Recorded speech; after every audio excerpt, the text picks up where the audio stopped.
其实如果这样子，你的存在度好像越来越低了耶。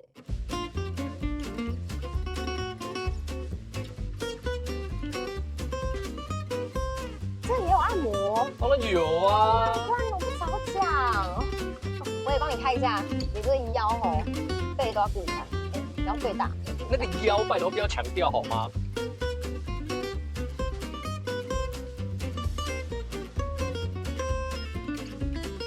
我们来敲杯一下。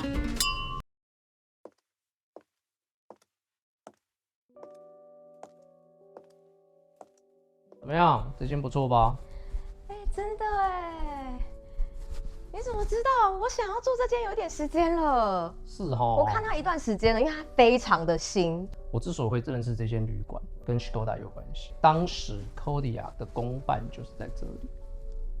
所以你已经住过了？对，觉得这间旅馆真的很值得再来一次，所以这次就带你来了。我很喜欢因为我是被它的名字给吸引，秀熙安平饭店。它的秀熙其实它有另外一个意思叫做休息，它想要让大家来到这边就很像回到家的感觉。而且它这边有42间房间，每一个房型都不一样对啊，像这一间感觉就比较古典一点点的，而且我觉得最棒的是把台南、安平或者是台湾的一些古典元素融入在房间当中。没错。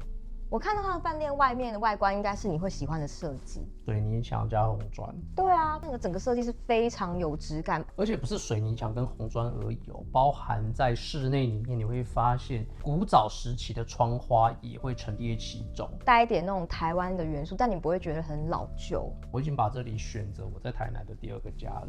我可以耶！我跟你说，它这边还有一个很棒的地方，就是它有一个小厅类，超级多场景，坐在那边享受。要不要？他现在还没关，我们赶过去，快点！好啊，快点！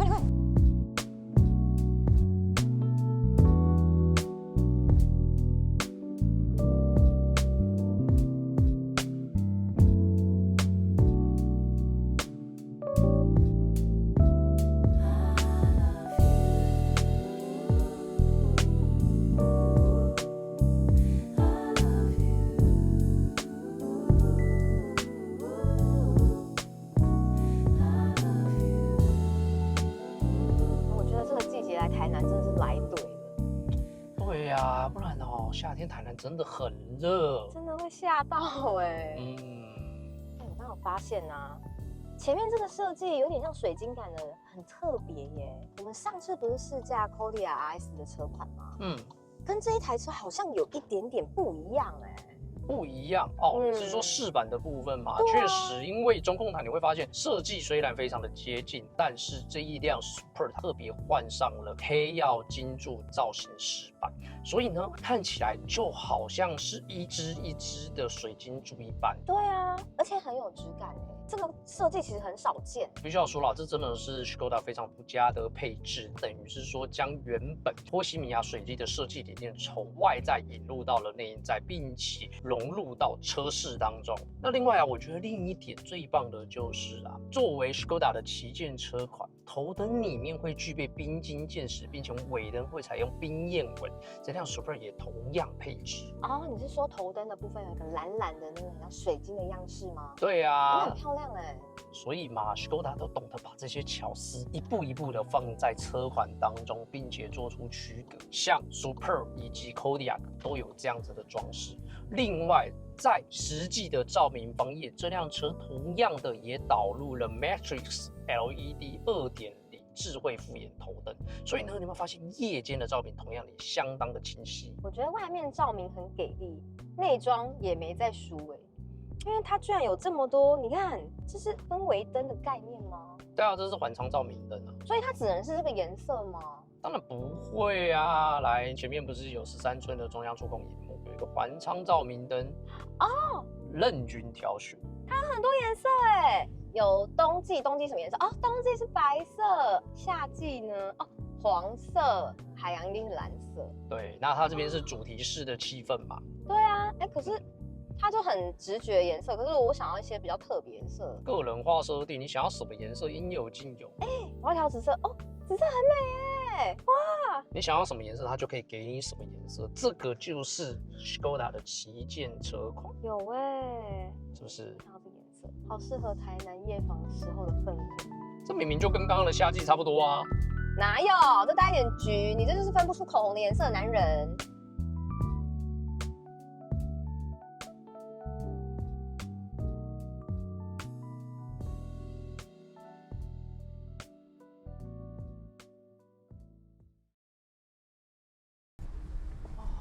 好久没有来海岸路了耶。这里美食最多，来这边才对吧？很正常啊，我20年前念书的时候就常常在这边逛，你知道吗20年前？20年前。哇，那你20年前也是长这样子吗？不是啊，不是。20年前这里哪有那么漂亮？可是海岸街道美术馆已经20岁了耶。20岁？对啊，20年了。可是我以前来这里确实是年轻人的聚集地，但是并没有布置的那么漂亮。也是啦，你这样就对了，我就是要看你的反应。没错，那这样你20年前真的是在这里生活过？所以你刚才唬我？也一点点啦。其实它是从去年才开始的，因为海岸街道美术馆已经20岁了，所以台南都市发展局他们就特别在去年策划一个盛大的展览，就在这里啊。然后他们是以水为主题，因为其实水就代表着生生不息的概念。那坦白讲，这里变化真的很大因为光吃饭的店家都截然不同。你有没有看到旁边有一间冲绳牛排？我现在就很想进去吃。我们楼还要台南还要吃冲绳牛排吗？不错啊，那看起来就还不赖。这次的主题是城市从这里开始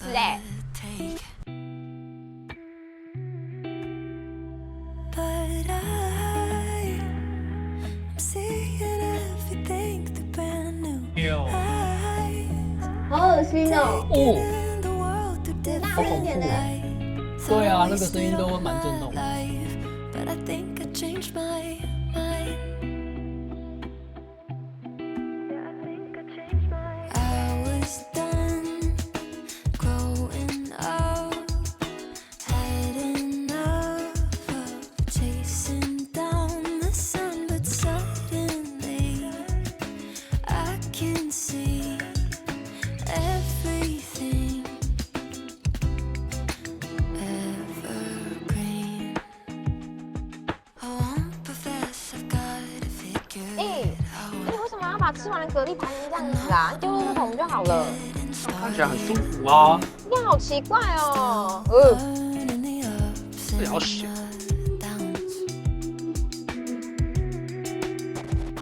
But I'm seeing everything the brand new eyes, taking in the world through different light.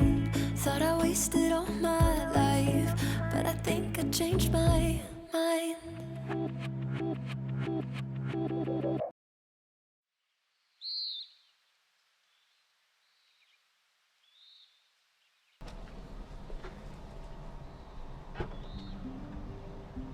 有没有？科技始终来自于惰性，690公升的行李吞吐量就此映入眼帘。天哪，这个空间真的太大了啦，我都可以躺在后面了你要躺也不是不行啦，如果真的想要躺好躺满的话，座椅放倒之后还有1920公升。那上面那一片自动的那个拉门是什么样的设计？什么概念啊？哦，你说卷轴式遮物帘吗？对啊。这个设计啊是 Super 独有的，也就是说，当我们尾门打开之后呢，上面的卷轴式遮物帘就可以对应门板进行收折，而且如果你想要手动的话，它其实还有约略2段式的设计，一拍即收。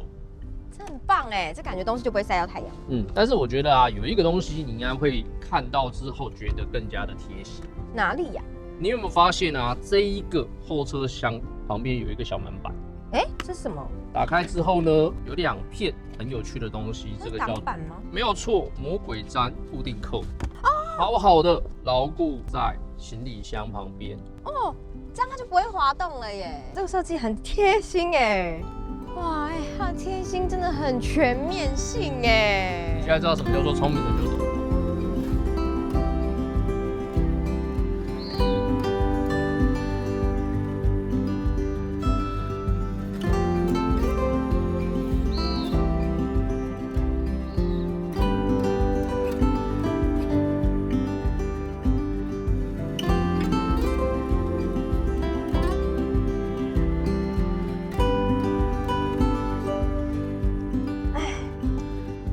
一下好了。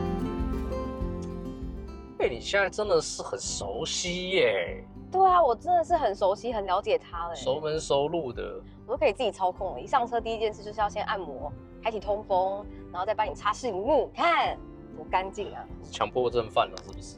有点被你感染到了，怎么办？最好是啦，你明明就是看到这个聪明擦拭器很好用，时不时的就在那边擦荧幕，不脏你也照擦，好用哎，它认真很干净哎。而且还自己知道要开通风，哇，开按摩哦，一定要的吧？有这个配备，上车前的仪式感一定要有吧？但说到这个，当你今天坐在这个跑车造型的座椅，手握平把方向盘，是不是就应该要稍微热血去感受 Super 到底哪里很 Super？ 这个就是属于驾驶的仪式感。那你要怎么展现你的仪式感呢？首先呢，就是非常好就手的 Smart Dials 模式切换一定要来一下的，对不对？行车模式直接运动化呈现。哇，我就知道又是运动化，这就是要感受 Super 的魅力呀！你知道吗？为什么这辆车那么的全方位，不论是乘坐空间，又或者对驾驶来讲，都是极其具备吸引力。其中有一个部分就是在这里，这么大台的车，如果没有强劲的动力，开起来是不是会很脱重？但这辆车当然完全不会，因为导入的是代号 EA888 的2.0升涡轮增压汽油引擎，对我们来说是非常熟悉而流的动力嘛。那就是因为是这样，所以我们知道它的潜力何在。最大马力在这辆车上 Sport Plus 车型可以来到265匹以及40.8 kgm 的峰值扭力。简单讲就是随踩动力随到，你想贴背就直接给你贴地飞行的快感。是啦，贴地飞行，所以它又大台又可以开得快，又可以开得稳，没有错，开得舒适。说到稳，这有另外一个重点，由于这辆车导入了 Sportline 套件的缘故，所以它具备运动化悬吊。车高降低了15 mm， 不论是前座后座都可以给予你相当程度的稳定性。而且除此之外啊，当你进入到运动化模式，更可以感受到的就是转向上面的精准性，在操控的过程当中，角度上面的拿捏你会更加的得心应手，并且方向盘后面的换挡拨片也可以给予及时的档位切换辅助。这就是为什么，即便是像 Super 的这一辆庞然大物，都可以在各种环境当中轻松驾驭。只要是在铺面道路，就算是羊肠小径，你都可以非常精准的去拿捏每一个弯道，甚至因应4轮驱动的缘故，车尾可以非常利落的跟上车头，不但行进当中不会有拖拉感，更重要的是，整体的运作也会更加的稳定，并且获得牢牢的抓地力表现，让你真切的感受到什么叫做从从容容，游刃有余。接得真好。不是啊，那请问贴地飞行啊，我们现在是要贴地飞行去哪里呢？我带你到一个我个人蛮喜欢台南的景点——山上花园水道。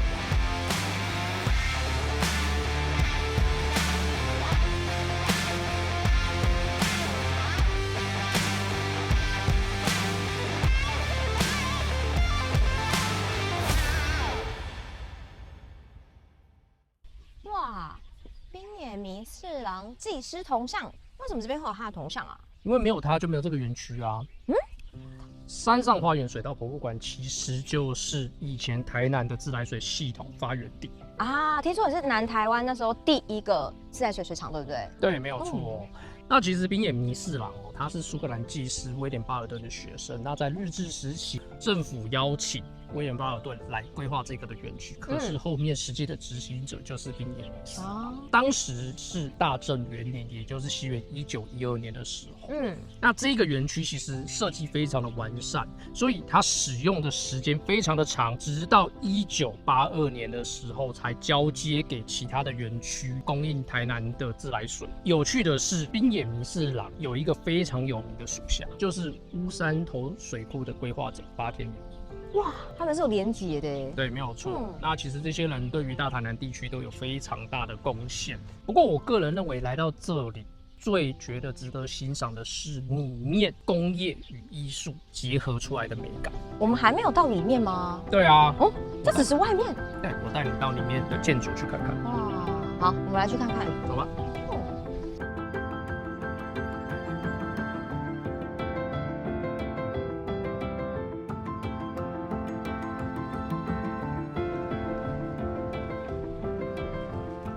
欢迎莅临快绿桶事，这里就是我所说的工业跟艺术的百年结合。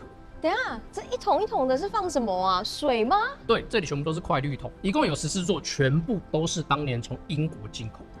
他们就这样提供了台南干净的水。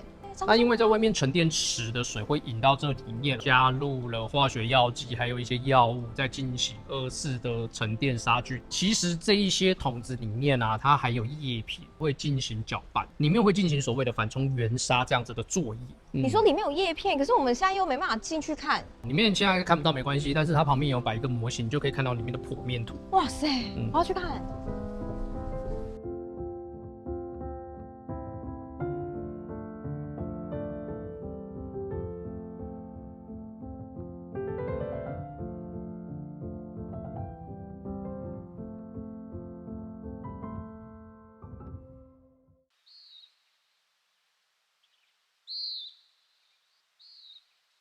恭喜你，终于达到了我们这一次旅程的目的地，也就是山上花园水稻博物馆的净水厂。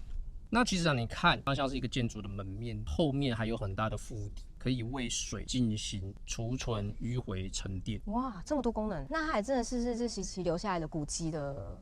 对啊，那其实蛮少人会来到这个地方，尤其还要爬这么高的阶梯，更少人会来到净水厂。对啊，没错啊，其实这边很幽静耶，我发现。那主要的就是说，这一些非常古典的建筑，不但有它存在的必要性和它具备的美感，而且传承到现在，你一点都不会觉得落后。觉得还有一个文化底蕴在里面，真的可以在这边吸收到很不一样的知识。那再加上我们昨天不是还有去西市场？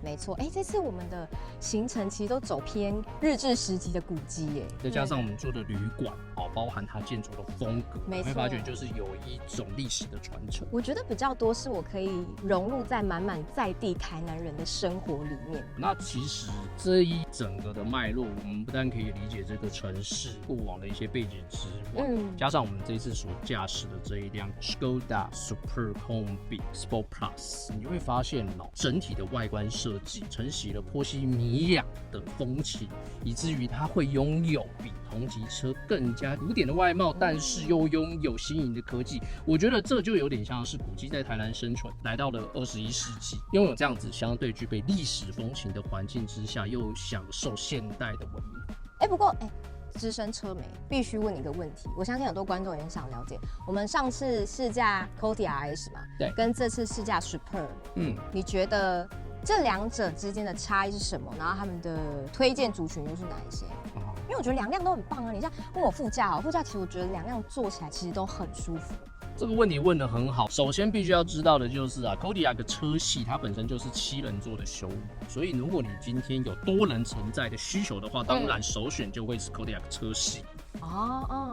另外，如果平常会经历的道路，一些非铺装的路面，又或者你可能会去露营啊等等的，有一点点轻度越野，当然 Kodiaq 会更加的适合，因为它本身所具备的模式切换就可以对应更多这样子的路程。那回到 Super， 其实我个人来讲是非常喜欢这样子的旅行车，尤其我们这次试驾的是空比车型，你会发现它有非常大的置物空间，完全不输休旅车，甚至比许多同级车有过之而无不及。那如果有强烈的载运需求，而且在操控上面非常重视操驾乐趣，这样子的轿式底盘会比休旅车更加的得意。这样听起来好像两辆都还蛮棒的。对啊。好啦，大小姐也累了，去把车开上来吧。这也是有路你。我不管，我今天就要当大小姐，快点。真是开上来，开上来。没出息。唉。